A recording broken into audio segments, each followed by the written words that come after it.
মিথ্যে বলবো না, আমার পটল খুব একটা পছন্দের সবজি না, কিন্তু যদি পনির বাটা পটল হয় তাহলে এক কথায় খেতে রাজি আছি। নমস্কার, আমি শ্রাবন্তী। আমার রান্নাঘরে আজকের রেসিপি পনির বাটা পটল। পটলগুলোকে আমি ভালো করে ধুয়ে নিয়েছি, খোসা ছাড়িয়ে দুটো ফালি করে কেটে নিয়েছি। লবণ আর হলুদ মাখিয়ে কড়াইতে ভেজে নেব। কিছুটা টমেটো, কাঁচা লঙ্কা, জিরে, আদা, কাজু কিশমিশ দিয়ে আমি একটা পেস্ট তৈরি করব। পুরো ভিডিওটা দেখার জন্য অনুরোধ রইল। এবার পটলের ভাজাগুলোকে তুলে রেখে দিয়ে ওই কড়াইয়ের মধ্যেই অল্প তেল দিয়ে দেব, সর্ষের তেল। কাঁচা লঙ্কা ফোড়ন হিসেবে দিয়ে যে পেস্টটা বানিয়ে রেখেছিলাম ওটা দিয়ে দেব, দিয়ে ভালো করে ভেজে নেব। মশলা থেকে তেল ছেড়ে আসলেই ওর মধ্যে আমি অল্প লঙ্কার গুঁড়ো, অল্প অল্প হলুদের গুঁড়ো দিয়ে ভালো করে আরও ভেজে নেব।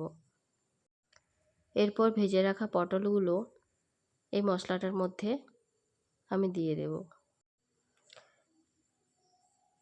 এবার ভালো করে আমি মশলাটা পটলের সাথে মাখিয়ে নেব। পটলগুলো সিদ্ধ করার জন্য অল্প জল দিয়ে দেব। জল দিয়ে একটু চাপা দিয়ে দেব, তাতে করে পটলগুলো সিদ্ধ হয়ে যাবে। পটলগুলো সিদ্ধ হয়ে এসেছে, রান্নাও রেডি হয়ে এসেছে প্রায়। এবার আমি 100 গ্রাম মতো পনির এই পটলের ওপরে গ্রেডারে করে গ্রেড করে দিয়ে দেব। গ্রেডারে গ্রেড করে দিয়ে 2-5 মিনিট ফুটিয়ে নেব। ফুটিয়ে নিলেই তৈরি হয়ে যাবে পনির বাটা পটল। খেতে অসম্ভব সুন্দর হয়। বাড়িতে অবশ্যই একবার ট্রাই করে দেখবেন।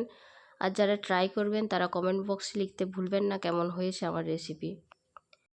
নামানোর আগে ঘি গরম মশলা দিয়ে নামিয়ে নেবেন, টেস্ট আরও সুন্দর হবে। ভালো লাগলে অবশ্যই কমেন্ট বক্সে জানাবেন।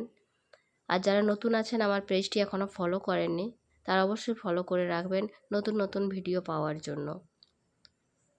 তো রেডি হয়ে গেছে আমার পনির বাটা পটল। খেতে অসম্ভব সুন্দর হয়। নিরামিষের দিনে এই পনির বাটা পটল বানিয়ে অবশ্যই একবার খাবেন আর আমাকে জানাবেন। ভালো খান, ভালো থাকুন। আবার দেখা হবে নতুন একটি ভিডিওতে, নতুন আরেকটি রেসিপিতে। Tata, bye bye. ভালো থাকবেন, সুস্থ থাকবেন।